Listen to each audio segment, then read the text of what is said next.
morning, students. In previous lecture, we completed the one sentence answer. Now we are going to start the 3-4 sentence answer of chapter number 9, reproduction in animals. Its first question is, explain in short human sperm. जो human sperm है, जो एक mail sperm produce करता है, उसके बारे में short note बताना है कि ह्यूमन स्पर्म के बारे में बताना है. Right? Answer is sperm is the male reproductive cell. जो मेल रिप्रोडक्टिव सेल है वो स्पर्म है. Sperm is the male reproductive cell. उसको आपको पता है गैमेट भी बोलते हैं हम. Okay. In humans millions of sperms are produced by the testes. जो millions of sperms है वो प्रोड्यूस्ड होते हैं किसके द्वारा? टेस्टिस के द्वारा. टेस्टिस में millions of sperms प्रोड्यूस्ड होते हैं. Okay. Each sperm is a single cell with all the usual cell component. वो कह रहा है each sperm is a single cell with all the usual cell components. ये भी एक एक स्पर्म होगा ना, मिलियंस ऑफ स्पर्म्स प्रोड्यूस्ड होते हैं टेस्टी में. एक स्पर्म एक सिंगल सेल गिना जाएगा. ठीक है. जो एक स्पर्म होगा, each sperm is a single cell. प्रत्येक जो स्पर्म है वो क्या है? एक सिंगल सेल है. Okay. Sperms are very small in size. जो स्पर्म्स है वो बहुत छोटी छोटी साइज में होते हैं, बहुत स्मॉल होते हैं. Okay. Each sperm has a head, a middle piece and a tail in its structure. हर स्पर्म में क्या होता है? मिडल पार्ट भी होता है, हेड भी होता है और उसका टेल भी होता है उसके स्ट्रक्चर में. क्लियर? इतना तो समझ में आ गया होगा. आपको कितनी बारी मैं रिपीट कर चुकी हूँ. ये मेल रिप्रोडक्टिव सेल है. मिलियंस ऑफ स्पर्म्स प्रोड्यूस्ड होते हैं टेस्टिस द्वारा. मिलियंस ऑफ स्पर्म्स प्रोड्यूस करे जाते हैं. फिर जो एक स्पर्म एक सिंगल सेल होता है. फिर ये बहुत स्मॉल साइज़ का होता है. हेड, मिडल पीस और टेल वो इसका स्ट्रक्चर है. ओके. तो next question is, how do hens egg differ from the frogs egg.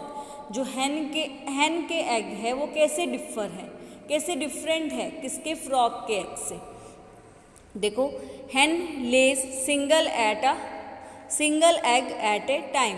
एक जो हैन है सिंगल एग एक टाइम में एक सिंगल एग देती है. And its egg is fertilized. और इसके एग जो होते हैं वो फर्टिलाइज्ड होते हैं.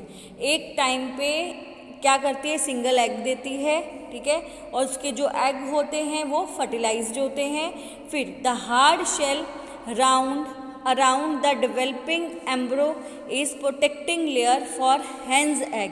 वो कह रहे हैं कि जो हार्ड शेल होता है अराउंड द डेवलपिंग एम्ब्रियो, वो जो एम्ब्रियो है वो डेवलप होगा, उसका वो प्रोटेक्टिव लेयर है फॉर हेन्स एग के लिए. जो हार्ड शेल है ना, जो अंदर उसके क्या एम्ब्रियो पूरा डेवलप होगा, एक चिक पूरा डेवलप होगा, उसका जो प्रोटेक्टिव लेयर है हार्ड शेल. ओके. किसके लिए? हेन्स एग के लिए. राइट? हेन एग क्या है? एक टाइम पे एक सिंगल एग देती है. वो उसका जो एग होता है वो फर्टिलाइज्ड होता है. उसका जो hard shell around the developing embryo, जो उसका एम्ब्रियो है जो डेवलप होना है उसके अराउंड एक हार्ड शेल होता है, जो उसकी वो एक प्रोटेक्टिव लेयर है. हार्ड शेल जो है ना वो उसकी एक प्रोटेक्टिव लेयर है. किसके लिए? हैन के एग के लिए. जो उसका हार्ड शेल है वो उसकी एक प्रोटेक्टिव लेयर है. ओके. क्योंकि उसके अंदर क्या है? एक पूरे बेबी ने डेवलप होना है, पूरे चिक ने डेवलप होना है, इसलिए जो उसका हार्ड शेल होता है वो उसकी प्रोटेक्टिव लेयर होती है. राइट? फिर female frog lays hundreds of eggs. जो फीमेल फ्रॉग होती है ना वो हंड्रेड्स ऑफ एग देती है. Right? Unlike hens egg, each egg of frog is unfertilized. वो कह रहे हैं कि हैन का एग तो फर्टिलाइज्ड होता है, पर जो फ्रॉग का एग है वो अनफर्टिलाइज्ड होता है. ठीक है। जो हैन एग है वो फर्टिलाइज था, पर जो फ्रॉग एग है वो अनफर्टिलाइज्ड है एंड कंपेरेटिवली वेरी डेलिकेट, और बहुत डेलिकेट होता है उसके कंपेरेटिव। फिर and holds the egg together with the layer of jelly, वो कह रहा है कि वो एग्स को होल्ड करके रखती है किसके, जेली की लेयर के फॉर्म में, with the layer of jelly, jelly की लेयर के साथ वो एग्स को इकट्ठा होल्ड करके रखती है। क्लियर। एक टाइम पे हंड्रेड्स ऑफ एग देती है, फिर उसके जो एग हैं वो अनफर्टिलाइज्ड होते हैं, बहुत डेलिकेट होते हैं, और hold the eggs together with the layer of jelly, jelly की लेयर के साथ वो एग्स को होल्ड करके रखती है। ओके। फिर नेक्स्ट क्वेश्चन है mention the function of testis and ovary. अब जो फंक्शंस हैं टेस्टिस और ओवेरी के वो हमने मेंशन करने हैं। टेस्टिस क्या है, मेल रिप्रोडक्टिव ऑर्गन। जो टेस्टिस है वो मेल रिप्रोडक्टिव ऑर्गन है, उसमें आपको पता है millions of sperms are produced by it, उसके द्वारा मिलियंस ऑफ स्पर्म प्रोड्यूस्ड होते हैं। Testis is a male reproductive organ, male reproductive organ है टेस्टिस, और टेस्टिस द्वारा मिलियंस ऑफ स्पर्म्स प्रोड्यूस होते हैं। ओके। और ओवेरी क्या है, ovary is a female reproductive organ, जो फीमेल रिप्रोडक्टिव ऑर्गन है वो ओवेरी है। उसके बाद in human beings a single matured egg is released by one of the ovaries every month, हर महीने में एक ही एग ओवेरी के द्वारा रिलीज करा जाता है। Okay. An ovary is a female reproductive organ in human beings, a single matured egg is released by one of the ovaries every month। ठीक है, एक ही ओवेरी के द्वारा हर महीने सिंगल मैच्योर्ड एग को रिलीज होता है। ओके। ये किसमें, ह्यूमन बींग्स की हम बात कर रहे हैं इसमें। ओके। ये समझ में आ गया, टेस्टिस के फंक्शन को समझ में आया, ओवेरी के फंक्शंस को आपको अच्छे से समझ में आ गया होगा। बहुत इजी है ये। Now we start our next question. Our next question is explain the importance of reproduction in organisms. वो कह रहे इम्पॉर्टेंस बतानी है रिप्रोडक्शन की इन ऑर्गेनिजम्स में, जो रिप्रोडक्शन की क्या इम्पॉर्टेंस है, रिप्रोडक्शन होगा तो क्या होगा, रिप्रोडक्शन की क्या इम्पॉर्टेंस है ऑर्गेनिजम्स में। देखो, जब रिप्रोडक्शन होगा तो न्यू इंडिविजुअल मतलब यंग इंडिविजुअल का फॉर्मेशन हो सकता है, अपने जैसे वो यंग इंडिविजुअल को प्रोड्यूस कर सकते हैं, राइट। वही लिखा है, young individuals of own kinds are produce, अपने जैसे यंग इंडिविजुअल को वो प्रोड्यूस कर सकते हैं। ठीक है। फिर नंबर ऑफ इंडिविजुअल्स और पॉपुलेशन ऑफ स्पीशीज इंक्रीज, इससे नंबर ऑफ क्या हो रहा है, इंडिविजुअल और स्पीशीज क्या है, इंक्रीज हो सकती हैं। पॉपुलेशन ऑफ स्पीशीज और इंडिविजुअल्स का नंबर इंक्रीज हो सकता है इससे। ओके।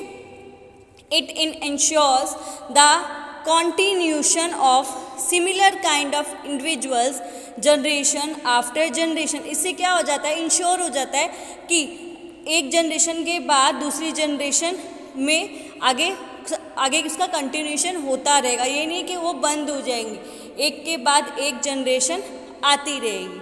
ठीक है। आपसे पहले आपके पापा थे, आपके पापा से पहले उनके पापा थे, तो वो क्या है, जनरेशन आगे बढ़ रही है ना, तो इसमें क्या, इसकी वजह से वो कंटिन्यूशन में हो सकती है। क्लियर। दस reproduction is essential for the continuation of a species. इसीलिए जो रिप्रोडक्शन असेंशियल है किसके लिए, for the continuation of a species की कंटिन्यूशन के लिए क्या है, रिप्रोडक्शन असेंशियल है। क्लियर। इससे क्या है, अपने जैसे इंडिविजुअल का फॉर्मेशन हो सकता है, पॉपुलेशन इंक्रीज होती है, स्पीशीज़ ख़त्म नहीं होती है, स्पीशीज़ आगे बढ़ती रहती हैं, जो तुम्हारी जनरेशन है वो भी आगे फॉरवर्ड होती रहती है। इसीलिए रिप्रोडक्शन क्या है, एसेंशियल है फॉर इन ऑर्गेनिजम्स में। Okay. Now fifth question is describe the process of fertilization in human beings. अब वो कह रहा है कि जो फर्टिलाइजेशन का ह्यूमन बींग्स में प्रोसेस है उसको डिस्क्राइब करो। ठीक है। तो आंसर है sexual reproduction occurs in human beings. आपको पता है सेक्सुअल रिप्रोडक्शन किस में होता है, ह्यूमन बींग्स में होता है। Fertilization take place inside the female body is called internal fertilization. जो फर्टिलाइजेशन होता है वो फीमेल बॉडी के अंदर होता है, उसको हम इंटरनल फर्टिलाइजेशन भी बोलते हैं। Clear? Sexual reproduction human being में अकर होता है, उसके बाद fertilization take place inside the female body, female body के अंदर इंटरनल फर्टिलाइजेशन होता है, उसको हम इंटरनल फर्टिलाइजेशन भी बोलते हैं। क्लियर? फिर during copulation sperms of man are released in reproductive tract of a women. वो कह रहे हैं कि जो कॉप्यूलेशन के दौरान क्या होता है, स्पर्म होता है जो मैन का, वो वुमेन के रिप्रोडक्टिव पार्ट में जाता है, right. These sperms come in contact with the ovum of female in oviduct. वो कह रहे हैं कि जो ओवम के कॉन्टेक्ट में आता है, जो वो स्पर्म है वो ओवम के कॉन्टेक्ट में आ रहा है, कहाँ पे, ओविडक्ट में। Okay, one of the sperm में फ्यूज विद ओवम। स्पर्म तो बहुत सारे होते हैं पर एक ही स्पर्म पहुंच पाता है ओविडक्ट में और वो ओवम के साथ फ्यूज करता है। This is called a fertilization, उसको ही हम फर्टिलाइजेशन बोलते हैं। During this process the nucleus of sperm and an ovum fuse to form a single nucleus. वो जो कह रहा है कि स्पर्म का न्यूक्लियस और ओवम का न्यूक्लियस फ्यूज होने के बाद एक सिंगल न्यूक्लियस का फॉर्मेशन करते हैं। This result in the formation of fertilization egg और जाइगोट। इसी को ही हम जाइगोट और फर्टिलाइजेशन एग बोलते हैं, क्योंकि वो सिंगल न्यूक्लियस का फॉर्मेशन कर रहे हैं, उसी को ही हम जाइगोट और फर्टिलाइजेशन एग बोला जाता है। क्लियर? ये था मेरा 5th क्वेश्चन कंप्लीट। यहाँ पे मेरे 3-4 सेंटेंस क्वेश्चन फिनिश्ड हो गए हैं। नेक्स्ट हम नेक्स्ट वीडियो में करेंगे। ओके।